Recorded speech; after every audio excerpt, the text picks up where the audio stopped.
Friends, welcome to Word on Fire Catholic Ministries. Word on Fire is an apostolate dedicated to the mission of evangelization, using media both old and new to share the faith on every continent and to facilitate an encounter with Christ and His Church.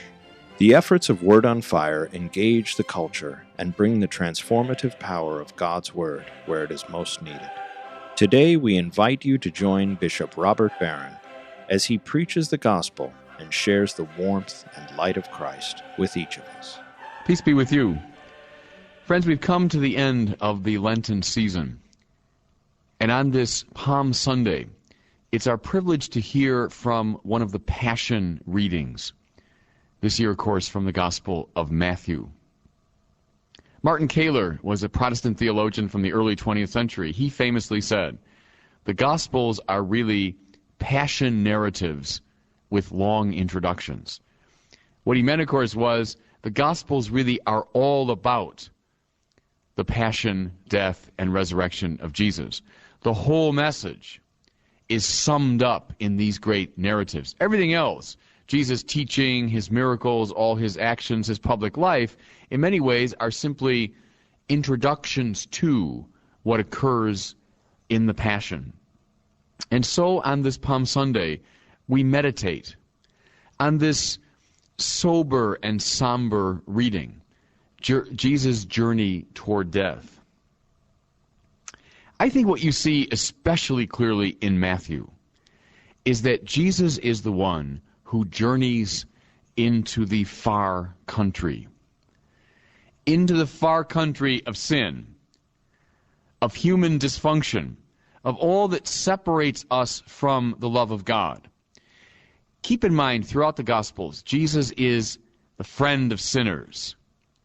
I've not come for the healthy, I've come for the sick. And so he associates throughout his life with the marginalized, the hopeless, the lawbreakers, the sinners. Standing in the muddy waters of the Jordan, shoulder to shoulder with sinners, to the very end of his life when he's crucified between two thieves. Jesus is the one who goes into sin in order to bring the divine light there. Another way to look at it, Jesus goes into sin as God's obedience, God's fidelity, and he thereby absorbs the power of sin and takes it away. How do we usually deal with sin? We sin in return. You're cruel to me, I'll be cruel to you. You're violent to me, I'll be violent to you. You betray me, I'll betray you. That's the way of the world. Sin battles sin. And then there's Jesus, God's fidelity, God's love that goes into sin, listen now, drawing it to itself. In a certain way, Jesus draws sin to himself, that by his love and by his fidelity, he might take it away. Therefore, what you see in Matthew's Passion is a kind of symphony of sin. Almost all forms of human dysfunction are on display. And it's into that far country, into that cacophony of sin that Jesus goes. How does Matthew's account of the Passion open up? It opens up with a clear statement of Judas's betrayal. For 30 pieces of silver, for a few lousy dollars, we would say, Judas betrays his friend, his mentor, his master. In Dante's Divine Comedy, traitors are placed at the very lowest point in hell. Dante saw betrayal as the greatest of sins. Turning your back on your friend, betraying your friend out of self-interest for the sake of money. There's something especially grimy about that sin.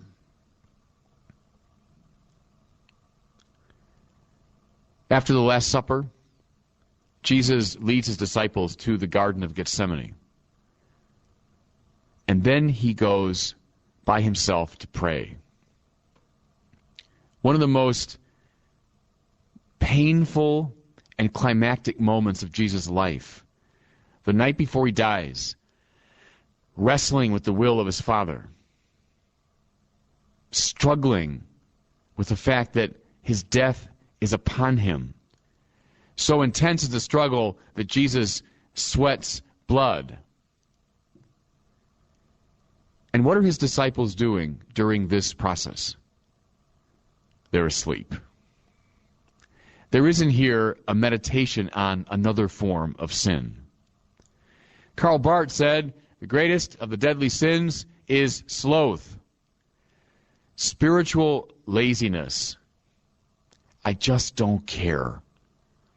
Jesus here, at the very height of spiritual attentiveness, alert to the will of his Father, and his disciples are slumbering away.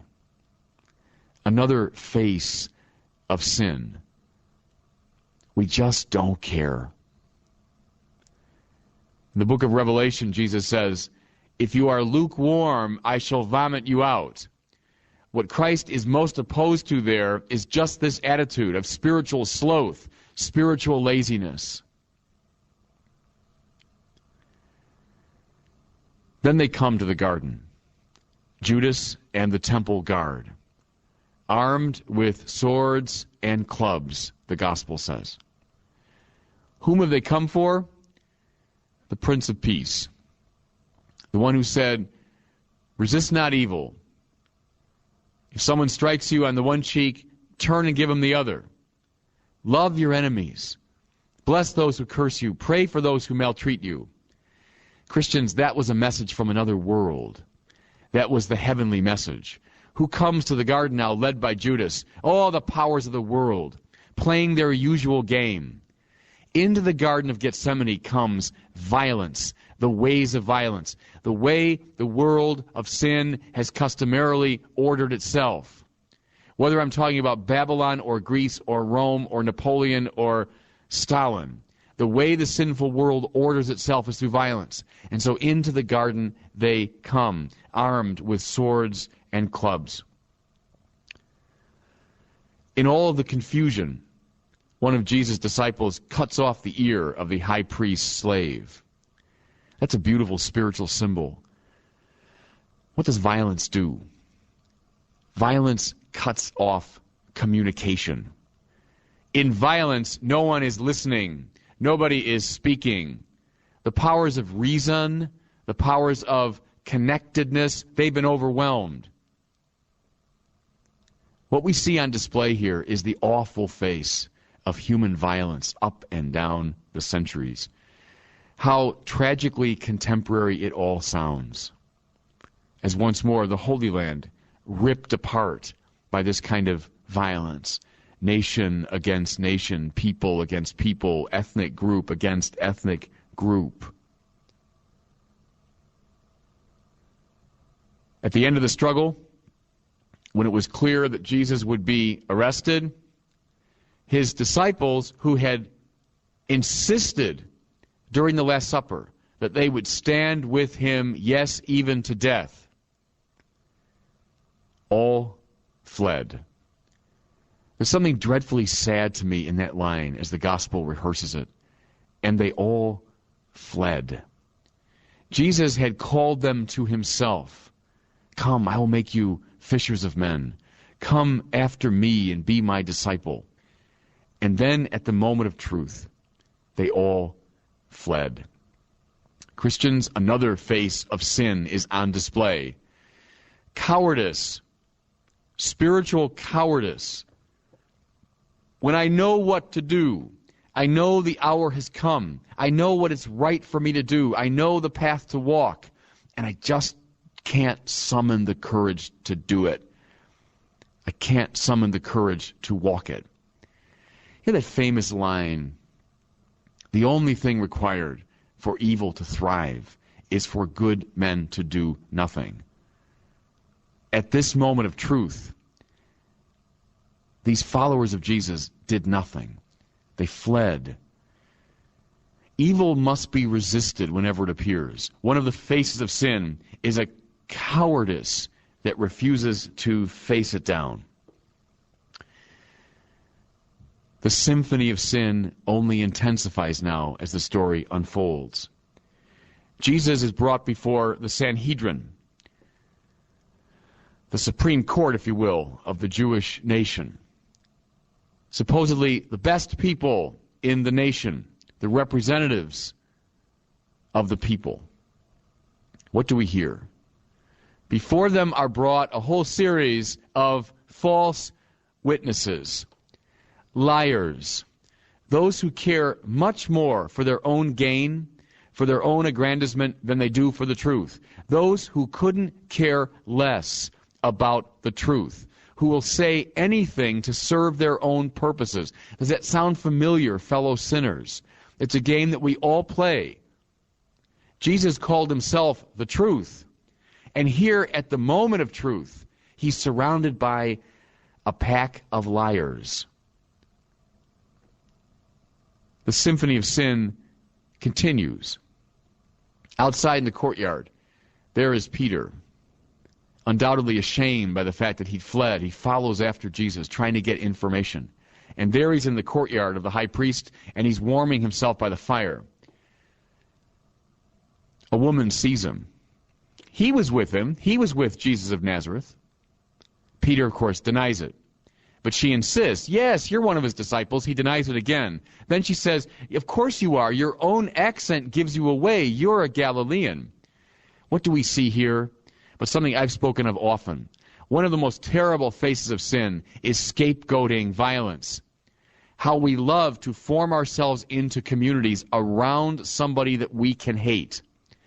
That lovely detail of his accent giving him away. Whom do we especially dislike? Those who are different, who act differently, who speak differently, who look different. A terrible face of sin is precisely this scapegoating mechanism. Then we hear about Judas as the symphony continues to play. Judas, in his despair, in his deep regret, hangs himself. Many have pointed out over the centuries that really Judas was no worse than Peter. Both had denied him, both had betrayed him, both had fled. What's the great difference? Is that Peter, in his regret, sought forgiveness. Judas can't muster that.